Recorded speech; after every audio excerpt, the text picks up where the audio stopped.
Olá pessoal, aqui é Rodrigo Ramos mais uma vez, trazendo para vocês o nosso Cloudcast. Semana passada nós não tivemos nenhum vídeo devido à migração do site do Cooperate que nós estamos fazendo. Já posso afirmar que já está quase 100% concluída. Nós estamos fazendo para vocês uma nova infraestrutura altamente disponível e bem flexível do site, atendendo os números de requisições conforme a demanda, aumentando os servidores conforme a demanda, provendo uma maior economia para o site e um melhor aproveitamento do processamento. Então, essa migração tomou um pouco do nosso tempo e eu acabei não fazendo para vocês os Cloudcasts, mas eu vou compensar ao longo dessa semana, trazendo novidades para vocês. Hoje nós vamos falar de um serviço muito importante chamado Amazon RDS. É o serviço de banco de dados relacional da Amazon. Hoje é um serviço bem maduro, tá? É uma infraestrutura as a service de banco de dados. Você não precisa se preocupar com hardware, não precisa se preocupar com a atualização, como instalar esse banco de dados. Ele já vem pronto para você, com poucos cliques você consegue levantar o seu banco de dados e já começar a trabalhar nele, tá bom? Ele foi pensado e projetado para ter o máximo de flexibilidade e segurança possível, ok? Hoje no RDS nós temos três tipos de banco de dados, três tipos de mecanismos de banco de dados, que é o MySQL, o próprio Oracle e o Microsoft SQL Server em algumas versões. Com o RDS você consegue trabalhar com dois tipos de licenciamento, o que você paga pelo uso da licença ou o que você traz a sua própria licença, que é o exemplo do Oracle Enterprise. Na verdade, o Oracle Enterprise, da versão Enterprise, só funciona com você trazendo a sua própria licença, ainda só funciona dessa forma, mas a Amazon está trabalhando para que você também consiga pagar no esquema de aluguel da licença conforme o uso da demanda também, tá ok? Você também pode manipular o storage da sua instância de forma muito rápida e acrescentar mais tamanho de disco na sua instância, no caso, né, e mais hardware, dando assim uma flexibilidade muito grande. O RDS ele possui algumas funcionalidades que tornam o serviço bem interessante, como backup automático, multi-AZ para banco de dados Oracle e MySQL. Multi-AZ, na verdade, é como se tivesse um outro banco disponível para você que assume automaticamente quando o seu banco principal cai. Você não percebe essa queda. Por exemplo, quando você faz um backup e você tem a necessidade de parar o seu banco, o multi-AZ, o banco multi-AZ assume automaticamente para você, tá ok? Então, sim, vamos ver agora um pouquinho sobre esse serviço, como trabalhar esse serviço, como criar essa instância, como acessar essa instância. Na parte de segurança, a gente tem firewalls próprios para ele, que a gente pode configurar, a gente vai ver como configurar isso aí para acessar, e quem pode acessar e quem não pode, tá bom? Para acessar o serviço, aqui a gente tem um pouco falando sobre ele na página aws.amazon.com/pt/RDS, onde você pode ver todas as informações do serviço, como por exemplo descrição de preços, recursos, detalhes do serviço, tá ok? Os preços são realmente bem interessantes, como é o foco da Amazon, trazer os serviços bem acessíveis para o público. Ainda tem a possibilidade de fazer instâncias reservadas também, assim da mesma forma que nós temos o serviço EC2. Então aqui nós temos os preços para as instâncias on demand, para o MySQL. Então uma instância micro que nós vamos utilizar aqui, ela custa 0,025 cents. Então assim, é um preço muito módico para um serviço extremamente útil. E se você utilizar a Z, ela fica apenas 5 centavos, ou seja, dobra um pouquinho, mas vale muito a pena, porque você tem um banco, literalmente um banco reserva que te atende quando você tem uma queda do banco, tá bom?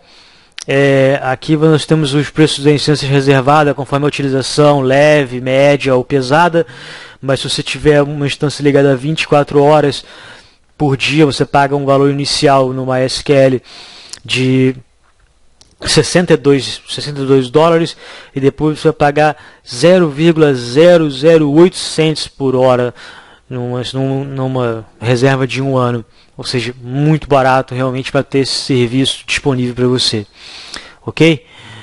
Vamos agora lá ao que interessa, que é realmente aprender a levantar essa instância, como funciona isso, como acessar essa instância. Então vamos abrir aqui o nosso AWS Management Console. Com o AWS Management Console aberto, nós vamos entrar no serviço RDS. Ok? Essa é a página, esse é o dashboard do serviço. Aqui a gente tem algumas informações úteis do tipo quantas instâncias estão lançadas, quantos snapshots nós temos, snapshots manuais, os parâmetros do grupo, os security groups, uma série de informações importantes de controle aqui. Tá bom?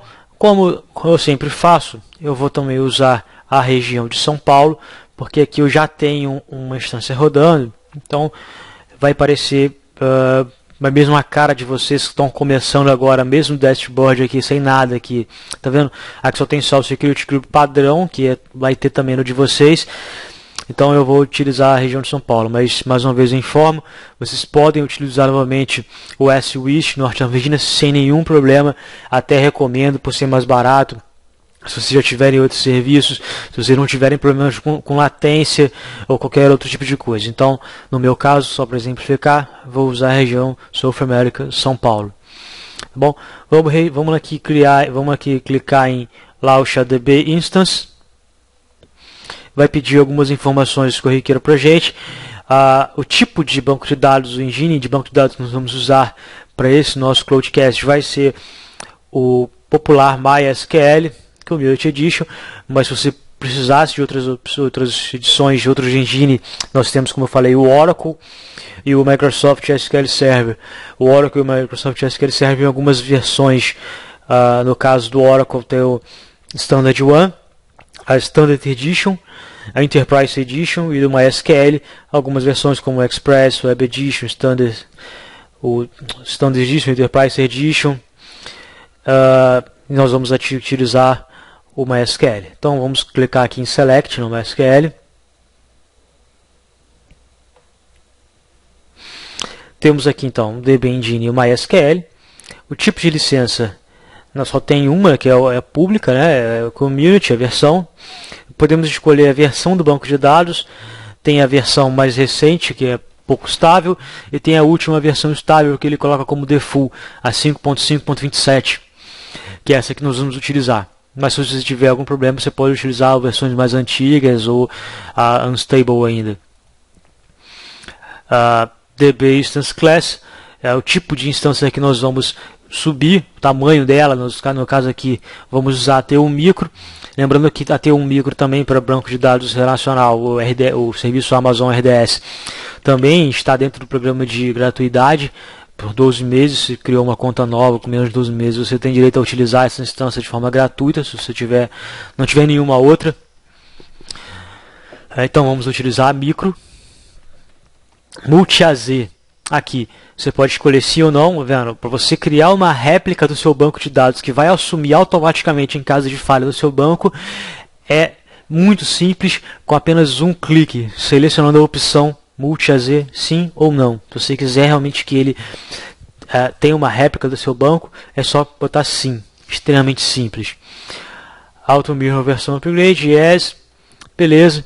Allocate Storage, vamos colocar 5 GB, que é o mínimo. Não vamos usar as opções de I/O provisionado, vamos deixar padrão. Vamos botar aqui um nome para identificar a nossa instância. Vou botar aqui como Lab Cooperate, ok? O username do banco de dados vou botar como root. O password, vou colocar um password qualquer aqui meu, ok? Para clicar em continue, ele vai pedir agora o nome da base de dados. Vou colocar um nome qualquer, Cooperate aqui no nosso exemplo desse Cloudcast. A porta padrão eu poderia modificar, mas vamos deixar a porta padrão do MySQL, que é 3306. Não está dentro do meu VPC, ele já identifica aqui para mim. O parâmetro default é o SQL 5.5. O Security Group nós vamos modificar depois, mas como só tem ele criado, ele bota como default. Beleza? Vamos dar continue. Aqui a parte de backup, eu posso colocar o backup automático, né? Ele abre uma janela para mim, da hora que for melhor para a Amazon, no caso, né? Eu configuro o tempo de retenção desse meu backup, que pode variar até 35 dias. A janela de backup, se eu tenho preferência ou não, certo? Eu coloco o backup automático, ele faz o backup automático para mim. Se eu quiser botar uma janela de backup, eu não tenho preferência. Mas se eu tiver, eu seleciono o melhor horário para fazer esse backup para mim. Lembrando que como eu estou com o Multi-AZ acionado, com o Multi-AZ Enable, ele, quando faz o backup do banco, ele dá uma parada no banco. Com o Multi-AZ assume automaticamente, então você não vai nem perceber que o banco está parando. Então eu poderia nem configurar uma janela de backup para mim, para esse banco. Mas assim, se tiver necessidade, realmente tem que ter o horário rígido para fazer aquele backup, tem que ter uma janela de oportunidade perfeitamente programada, você pode ter essa janela aqui configurada. No nosso caso, a gente vai acessar a opção padrão, que é sem preferência, e aqui também a janela de manutenção também sem preferência, para atualizações de paths ou correções de hotfix e coisas do gênero. Vamos dar como continue. Aqui é só as informações para revisar, está tudo ok. Vamos dar um launch DB instance e pronto. A gente já tá criando. Vamos clicar aqui em Close para a gente ver o nosso banco sendo criado. Já estamos criando já uma instância de banco de dados. Muito simples. Imagina o trabalho você ter que baixar o banco, instalar o banco, configurar o banco, preparar uma máquina. Tem uma máquina para isso, porque por melhores práticas é extremamente interessante, extremamente importante você separar o banco de dados do servidor que está a sua aplicação por diversos motivos. Como segurança, se a aplicação tiver um pico de processamento, isso vai influenciar também na performance do banco de dados. Então, é extremamente interessante você separar. E a Amazon te oferece esse serviço por um preço muito interessante. Então, leva alguns minutos realmente para esse banco ser criado. Não é muita coisa. É para levantar a instância, atualizar os paths, corrigir. A gente vai dar uma parada no vídeo e vai voltar assim que tiver com o banco criado. Aguardo vocês daqui a pouco. Bom, então nós voltamos. A instância já está criada. Já está ok. Está pronta para ser acessada. Mas como a gente pode acessar essa instância? A gente seleciona ela aqui. A gente tem algumas informações dessa instância. Eu vou mostrar para vocês. O nome dela, o tipo de engine. E tem o endpoint. O endpoint funciona da mesma forma que o public DNS que nós usávamos nas instâncias do serviço Amazon EC2. Esse é o endereço que nós vamos utilizar para acessar essa instância. Mas é só pegar esse endereço e configurar, sem senha, sem nada. A gente não criou nenhum... A senha nós criamos, a gente botou uma senha para o início. Mas a gente não criou nenhum key pair para nada, para isso? Não tem um key pair. Mas a gente tem os security groups. Para poder acessar essa instância, a gente tem que autorizar no security group. Então a gente vem aqui, DB security group. Tá bom? Por padrão, só tem esse grupo criado, o default. Vamos ver o que tem dentro dele. Então, não tem nenhuma regra aqui dentro criada, ou seja, nós não poderíamos acessar esse banco de dados dessa forma.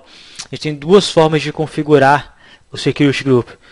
Ou por Security Group do EC2, ou seja, a gente configurar um Security Group do EC2 para poder fazer acesso a essa instância, ou seja, ele vai falar da rede Amazon para a rede Amazon, tá bom? Ou a gente configurar um IP específico para poder acessar essa instância. Tá? Nunca liberar para todo mundo, senão vai todo mundo ter acesso para poder conectar ou tentar conectar ao seu banco de dados, o que é uma falha de segurança muito grande. Ok? Quando você tem uma aplicação num serviço EC2, certo? E você quer fazer esse acesso, por exemplo, um WordPress, e você quer fazer um banco de dados desse WordPress no RDS, você configuraria uma instância EC2 com o seu WordPress, colocaria ela no Security Group, e você liberaria o acesso a esse Security Group aqui, dentro do Security Group do RDS, que é um Security Group diferenciado do Security Group de 2 instâncias EC2. Não é o nosso caso agora para testes, mas a gente vai aqui acessar pelo IP. Então, como eu te falei, só para teste nós vamos liberar para todos, mas por segurança, isso aqui não é o indicado. Tá bom? Então a gente vai adicionar todo mundo, 0.0.0/0, adicionar. Isso aqui está dizendo para mim que não é um formato válido. Porque eu botei um ponto aqui na frente. Então, só tirar e mandar adicionar, que ele vai adicionar. Ok? Demora um tempo, porque ele está autorizando ainda. Não autorizou. Vamos parar novamente o serviço. Demora alguns minutos assim que autorizar. A gente vai voltar novamente no nosso vídeo. Ok, pessoal? O Security Group já foi atualizado e o acesso já está autorizado para todos os IPs da rede. Assim, qualquer pessoa, em qualquer lugar poderia acessar esse banco de dados aqui. Repito mais uma vez, isso não é a melhor prática, isso não é seguro. Isso é apenas um teste que a gente está fazendo nesse Cloud Clash. Mas seria interessante você sempre restringir ao máximo quem vai poder acessar ao seu banco de dados. Okay? Como eu estou usando o sistema operacional Windows, eu vou utilizar um programa chamado MySQL Workbench para poder acessar o banco de dados. Então, vou ensinar vocês a como criar uma conexão no MySQL Workbench para acessar o RDS. Bem simples, não tem mistério nenhum. A gente vai clicar em New Connection. Vamos dar um nome para essa conexão. Aqui, no nosso caso, vai se chamar Lab Cooperate, como já está repetitivo. Cooperate. Método de conexão TCP mesmo, não é diferente. O hostname, aí que nós vamos utilizar aquele endpoint. Vamos voltar lá, aqui ó, endpoint, a gente vai copiar esse endereço aqui, Ctrl C, e vou colar lá no meu hostname. A porta é a porta padrão, que nós não modificamos na hora da criação, 3306. O username é o username que eu criei, que é o root mesmo. O password, eu vou botar o password que eu criei. Bom, vou testar essa conexão. Já está ok. Então eu venho aqui, ó. Ok, ele vai criar para mim. Para eu testar, é só dar 2 cliques aqui. Ele vai abrir o meu banco de dados. E eu vou poder trabalhar com ele normalmente. Podia fazer essa conexão a uma aplicação ou fazer qualquer outra coisa. Tá vendo? Já está lá o banco que nós criamos, chamado Cooperate. No início para levantar essa instância, a gente deu o nome ao nosso banco, à nossa instância, chamada Cooperate. Então ele está lá, é só criar as tabelas como a gente quiser, manipular como se fosse um banco de dados comum. Ok? Eu tenho a opção também aqui de mudar algumas opções do banco de dados, como por exemplo o char7, algumas outras coisas que ele vem aqui se caso você tenha a necessidade. Tudo você consegue mudar por aqui. Então é um banco de dados bem flexível, é um serviço bem flexível, é um serviço bem robusto. Eu consigo ver os eventos que estão rodando aqui no meu banco de dados. Eu tenho vários tipos de logs aqui para me auxiliar na administração e na correção de possíveis erros ou performance. Tá bom? Espero que você tenha gostado do Cloudcast de hoje, falando sobre o serviço de banco de dados relacional, o Amazon RDS, que é extremamente útil. Agora a gente vai começar a juntar esses serviços que a gente já tem falado para formar algumas aplicações do dia a dia de um profissional de TI. Ok, pessoal? Até o próximo Cloudcast. Um grande abraço. Tchau, tchau.